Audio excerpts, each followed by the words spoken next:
മഷിയും തൂവലുമെന്നീ slo-mo നിറയും കത്തൊടുക പ്രിയേൽ മറിയാമിന്നരികെ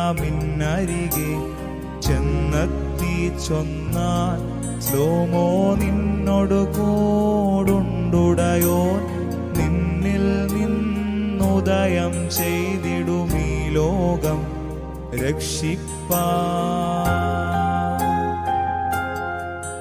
കന്യേ പരിശുദ്ധേ സാക്ഷാൽ പാറയതാം ദൈവസുതൻ നിന്നിലോദിച്ചാൻ പൗലോസിൻ വചനം പോൽ നദിയെ മരുവിലൊഴുക്കിയൊരാ പാറയഹോ പാവനയാം നിൻ സാദൃശ്യത്തെ വിശദം വർണ്ണിച്ചു.